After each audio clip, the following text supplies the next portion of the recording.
अपनों ने भी छोड़ा साथ। आ गई कमला तू, जल्दी से कुछ बना दो, तेरे बाबूजी को बहुत जोरों की भूख लगी है।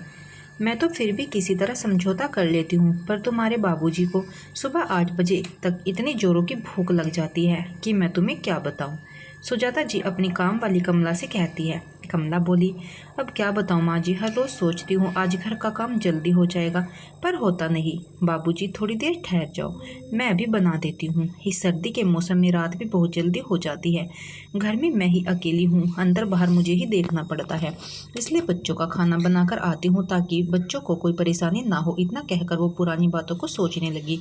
जब सुजाता जी एक गवर्नमेंट डॉक्टर थी, उनका भी भरा पूरा परिवार था। उस वक्त भी कुछ ऐसा ही ठंडी का मौसम था। वो पोती के लिए स्वेटर बना रही थी। विनय बाबू एक सरकारी टीचर थे। विनय बाबू बोले, मैं रिटायर होने वाला हूँ, बोलो तुम्हें क्या चाहिए। सुजाता जी बोली, इस उम्र में मुझे कुछ नहीं चाहिए, आप बच्चों को दे दीजिए। वो बोले, कभी अपने बारे में भी सोच लिया करो, खुदा ना खास्ता तुमसे पहले अगर मैं चला गया तो मेरे जाने के बाद कोई पूछेगा नहीं, तुम देखना। सुजाता जी बोली, शुभ शुभ बोलो। और मेरे 4 बेटे हैं, सब मिल बनाकर हमारे साथ रहेंगे। आप देखना, आपस में इस बात के लिए लड़ेंगे कि हम दोनों को एक साथ पहले कौन रखेगा। विनय बाबू के रिटायरमेंट के 4 महीने बाद बच्चों का व्यवहार बदलने लगा। फिर भी उन्होंने हिम्मत रखी और सुजाता जी नौकरी करती रही। 1 साल बाद वो भी रिटायर हो गई।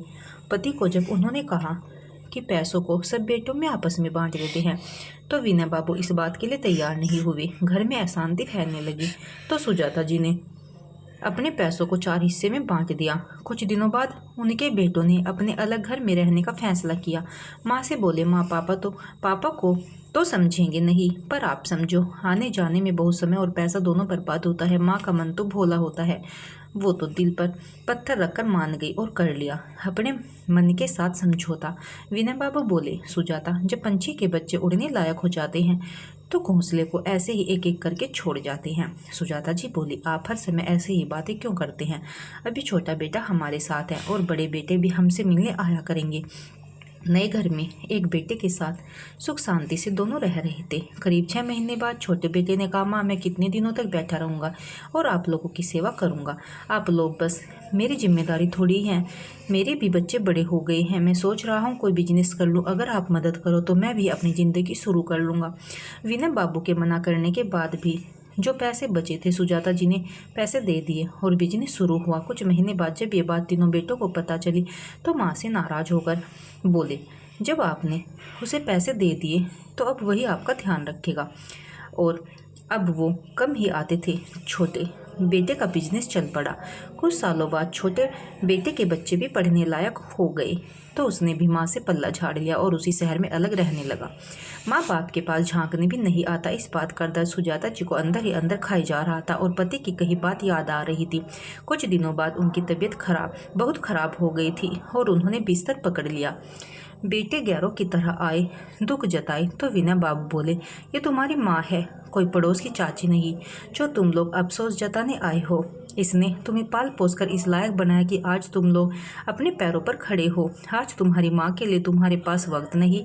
अगर ऐसा है तो चले जाओ और पलटकर कभी मत आना। 7 जन्मों का वादा किया है तो इस हालत में भी इसकी देखभाल मैं खुद कर लूँगा। और बेटे चले गए। ये कहकर कि बड़ा किया है तो कोई एहसान थोड़ा ही किया है, ये तो हर माँ बाप की जिम्मेदारी होती है। आपने कुछ अलग थोड़े किया है। बेचारी काम वाले बच्चों से बढ़कर उन दोनों की सेवा करती थी। कमला के लिए बस एक मालकिन और मालिक नहीं माँ बाप थे। एक समय था जब विनय जी बच्चों की भीड़ को पढ़ाती, नए भविष्य के लिए तैयार करते थे और पोते पोती अपने दादा दादी से लाड़ करते थे। आज उन दोनों की ये दशा थी।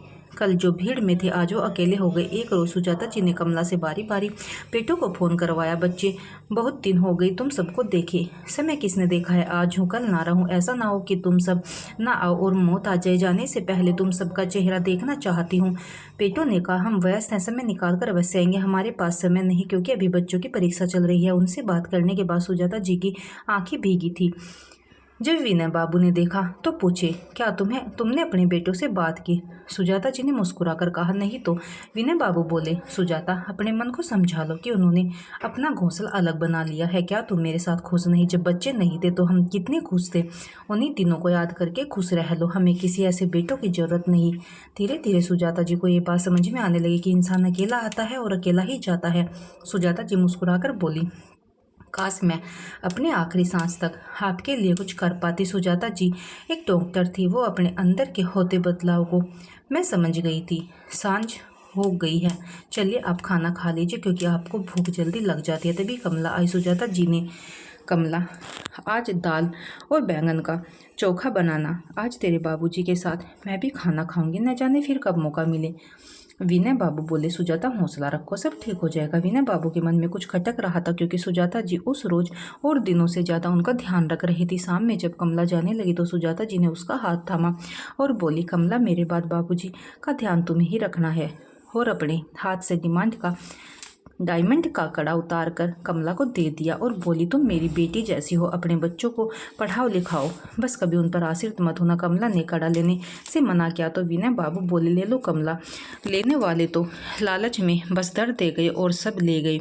ये तो तुम्हें प्यार से दे रही है। न जाने क्यों उस रात विनय बाबू की आंखों में नींद नहीं थी। वो सुजाता जी के बगल में बस उसे निहार रहे थे। सुजाता जी बोली, अब आप सो जाइए, अगर आप जगे रहोगे तो क्या यमराज नहीं आएंगे? विनय बाबू बोले, तुम ऐसी बातें करके मुझे डरा रही हो। सुजाता जी बोली, आप चिंता मत कीजिए, मैं आपका हाथ थामे रखूंगी। और दोनों सो गए। सुबह जब कमला ने घंटी बजाई तो विनय बाबू की नींद खुली।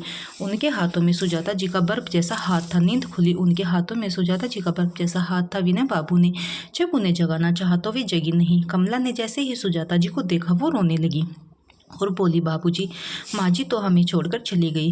विनय बाबू बोले, सुजाता, ये तुमने सही नहीं किया, मुझे किसके भरोसे छोड़ गई? फिर भी विनय बाबू ने हिम्मत नहीं हारी और विधि विधान के अनुसार अपनी पत्नी को लाल जोड़े में तैयार किया। जब बेटों ने आगे बढ़कर मुखाग्नि देनी चाही तो उन्होंने उन्हें दूर रहने का आदेश दिया। तुम लोगों ने ये हक उसी दिन खो दिया था जिस दिन तुम लोग माँ बाप को ठुकरा कर चले गए थे। समय इंसान को कितना कठोर बना देता है। विनय बाबू पूरे घर में अकेले रहने लगे और अपने अंतिम समय का इंतजार करते हुए खुद को नई उम्मीद देते थे।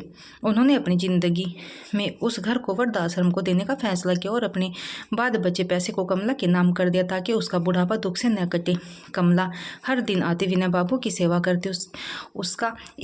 उनका एक बाप बेटी का रिश्ता बन गया था। मित्रों, ये दर्द हमें बहुत कुछ सिखाता है। फिर बुढ़ापा तो हर किसी को आना है, कोई इससे नहीं बच सकता।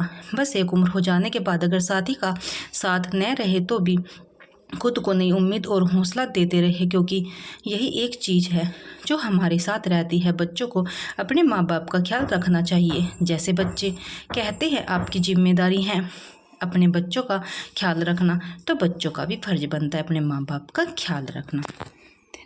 कहानी पसंद आई तो प्लीज़ वीडियो को शेयर, लाइक और चैनल